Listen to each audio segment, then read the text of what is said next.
Friends of the Earth, this is Waylon. I wanted to do a quick video, partially because, I don't know if you can see it, but it just started beautifully snowing.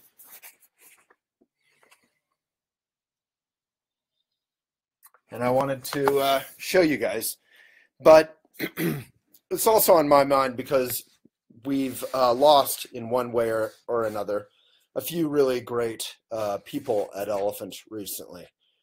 And for all of them, they're then going on to apply for jobs and look for their kind of dream jobs. And we just lost someone who was doing a pretty key role for us because she's kind of looking to find her life's path. So that's something we're all looking at. And Elephant loves to talk about that. We offer the Elephant Academy, which is an online training school in what the Buddhists call right livelihood, which is how to combine what you want to do, what you're good at, what you can make money doing, what's good for the planet, all in one. It's like a really wholesome, wonderful Venn diagram that if you find the middle of it, you can actually pay your bills with it. But there's a couple obstacles for many of us in finding our right livelihood. And I've done videos on right livelihood that you can find on youtube.com/elephantjournal. And if you want any of these videos, you can click notifications to get these. One of the major obstacles to finding your kind of life's purpose is that these days, with the Kickstarter generation, things are it's almost too easy to move here and there. And that's really a wonderful thing, in that Kickstarter and Indiegogo and others have enabled people who maybe don't have money, like myself when I was young.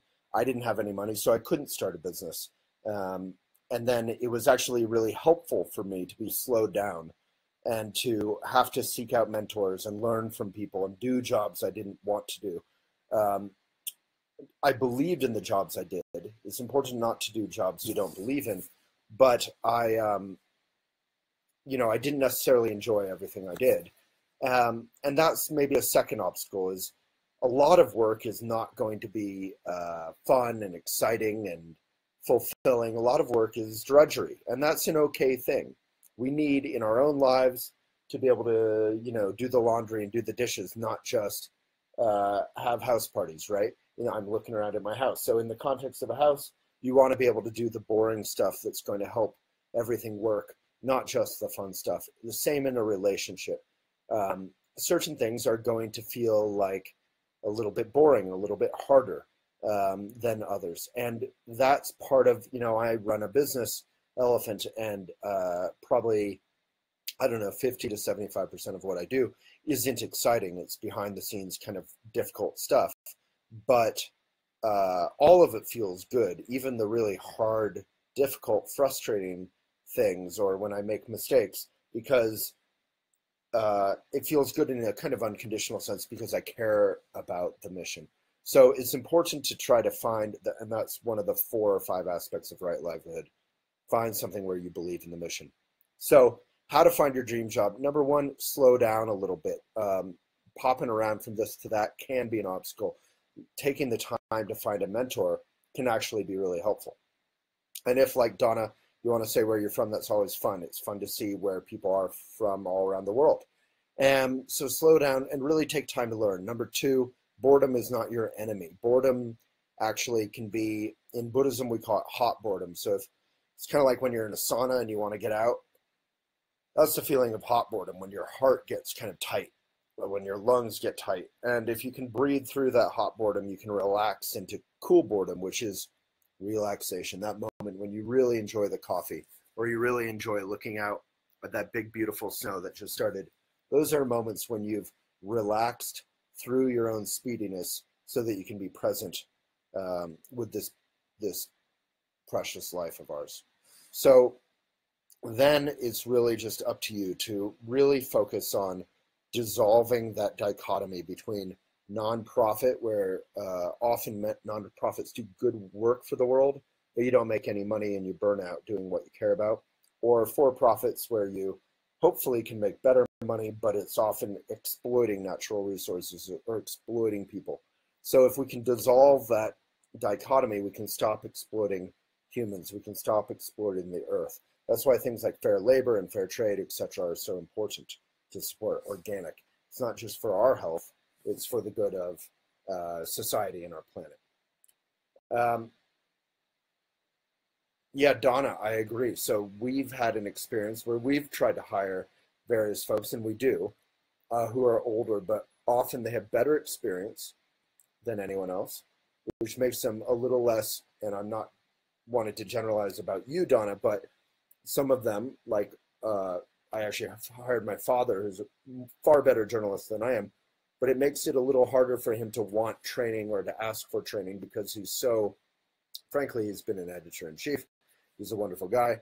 But it's harder for him to ask training, get training. And at the same time, he deserves far more pay than rookies or young folks. But at the same time, young folks often have far better experience with social media or whatever. So it is a genuine obstacle and respect.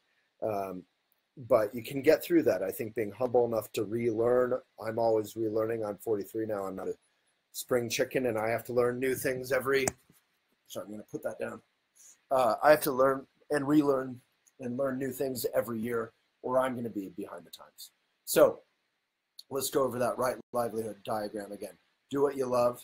That means you just close your eyes and you think, when and where have I been the happiest doing what? And then it may not literally be that thing, but it could be something related. Look for that feeling in other things. Number two, what are you good at? It's not enough to just do what you love. You have to be good at it or be able to become good at it. And again, mentors can be vital to that, right? Number three, what can pay the bills? If you're good at something and you love something, that's not enough. You have to still be able to find a way for it to be sustainable for yourself.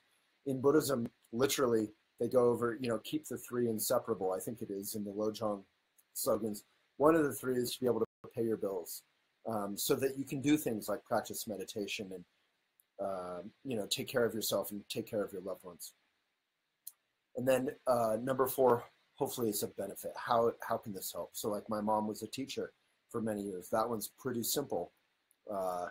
Pretty simple example. You can look at her effect on all her students, and they're still in touch with her, many of them, and she was able to be of direct benefit to, say, 35 to a couple hundred kids a year. So if you have any comments or questions, let me know. Otherwise, I'm going to pop out.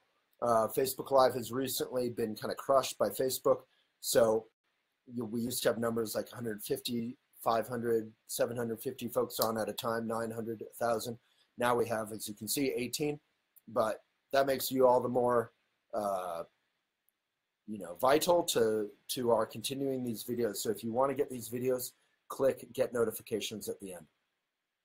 And finally, this is a plug for our Elephant Academy, not because we're trying to sell anything, but because we offer it and it can be really valuable. It's all about right livelihood. It's about finding your path, finding your community, and finding your voice or your purpose. And you can find that at elephantjournal.com/academy. And I just put that in the comments. Big love, click notifications if you want to get future videos.